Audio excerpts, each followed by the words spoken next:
Welcome back, Geometry. This is Mr. Lamb, and this is part 2, the extended response section to the Unit 2 practice test.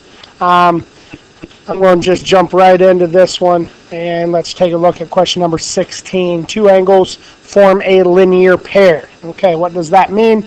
That means that you are going to have a straight line with two adjacent angles. And it says that the measurement of the larger angle, so in this case, looking at my picture, the left one, is 3 times as big as the small angle. So I don't even know what the small angle is, so I'll just call it x. And the bigger angle is 3 times bigger, so that is going to be 3x.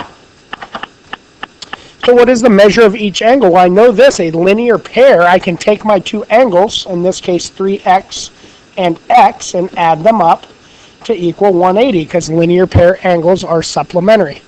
Well, 3x plus x is 4x, and that's equal to 180, and divide by 4, and x is equal to 45. So the small angle is x, so the small angle is 45 degrees, and the bigger angle is 3 times that, and if you do 3 times 45, you will see that that is 135 degrees.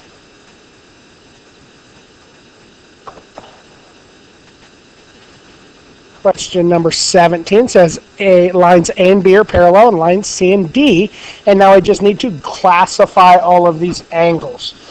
So just taking a look at angles, you're going to see me circle them quickly.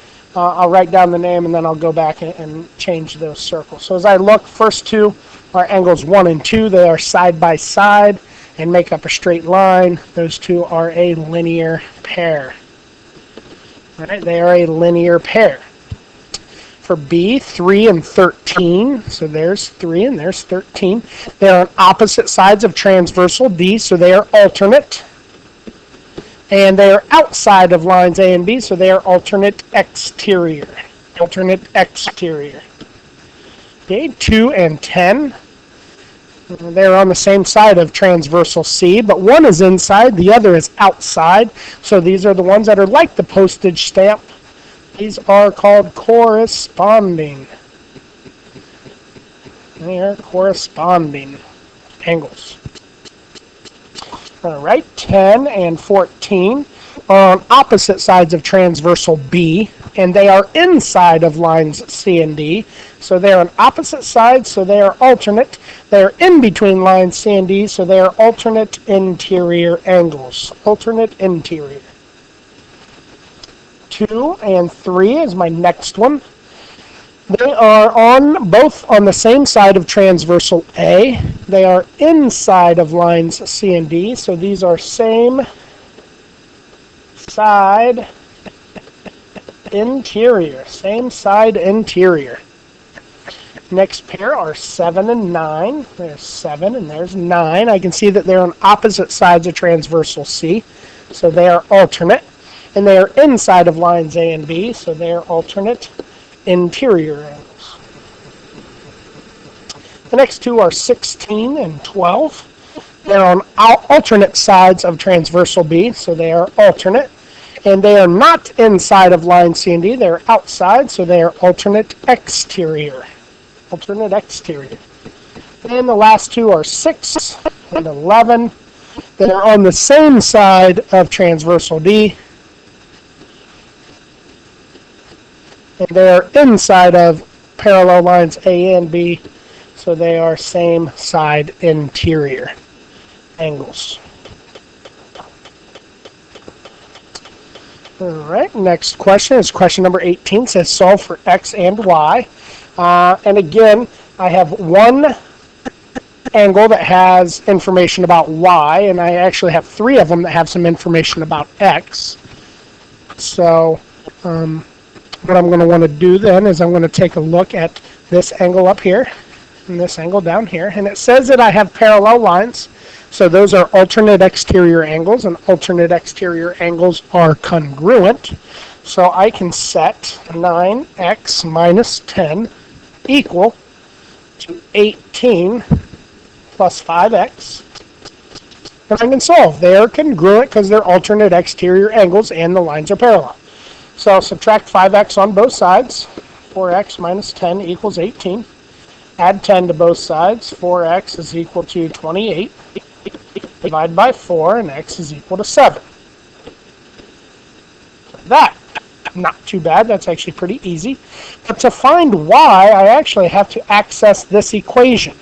And this equation says 3 times the x value plus 6 times the y value has to equal 33.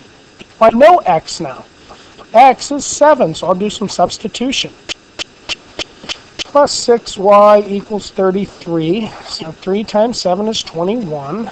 Plus 6y is 33. Subtract 21 on both sides. And 6y is 12. And divide both sides by 6, and y would then be 2. 12 divided by 6 is 2. All right, and our last problem on this page says angles C and D are complementary. So complementary angles, I know this. That means they add up to 90. So C and D add up to 90. So 7x plus 6 plus 2x plus 15 has to equal 90 because it says that they are complementary. So the first thing I'll do is distribute over here. 7x plus 6 plus, and distribute. Maybe you remember this from Algebra 1, I hope. 2x plus 2 times 15 is 30. And is still equal to 90. Combine like terms. 7x and 2x is 9x. 6 and 30 is 36.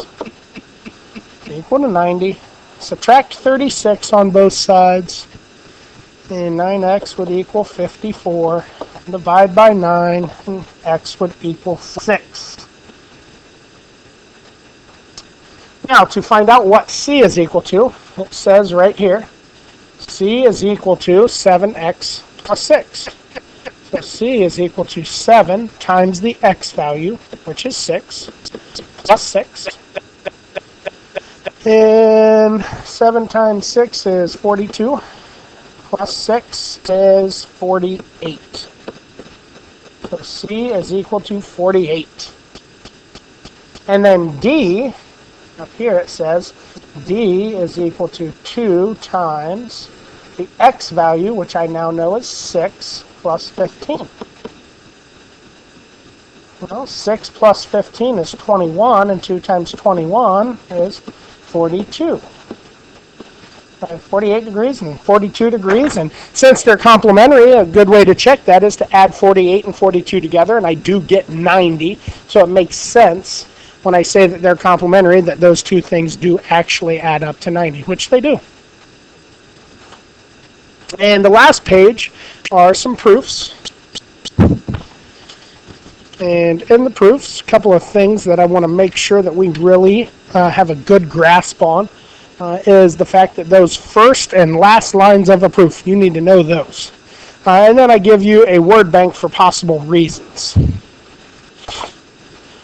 Okay, so let's jump at number 14, and it says given angle ABD and angle DBC, but it doesn't give us a sketch, so let's go ahead and draw one. ABD, ABD. And the other angle is DB, so I'm using two of the points again, and a C.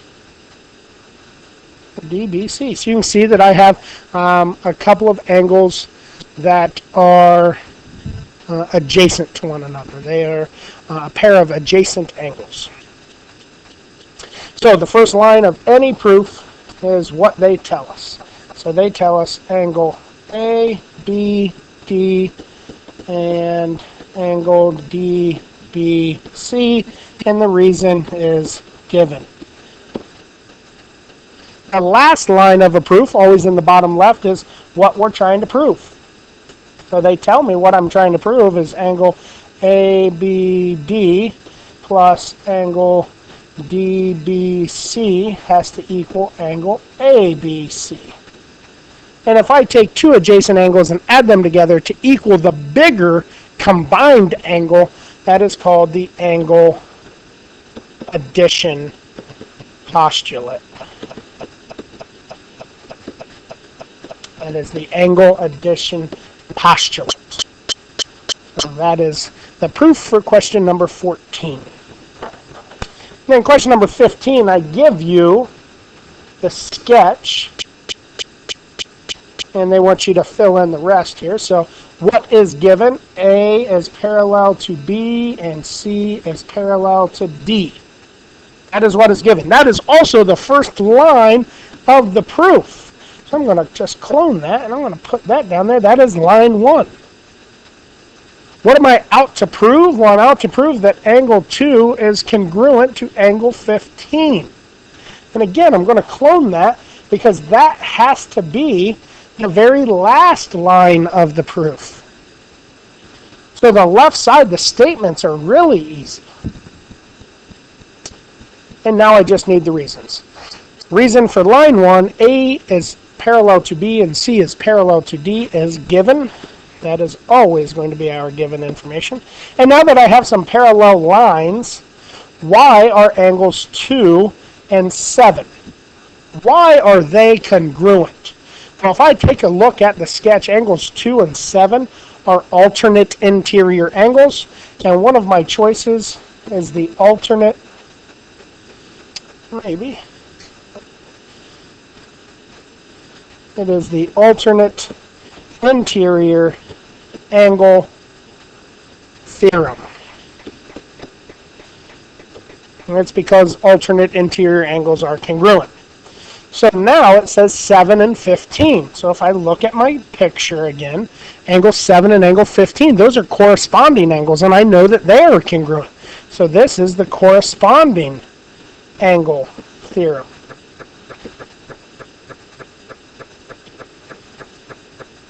Well, if I take a look at angle 2 or line 2 and line 3, it says 2 is the same as 7, and 7 is the same as 15. So two things are the same as the same thing. They're both equal to 7.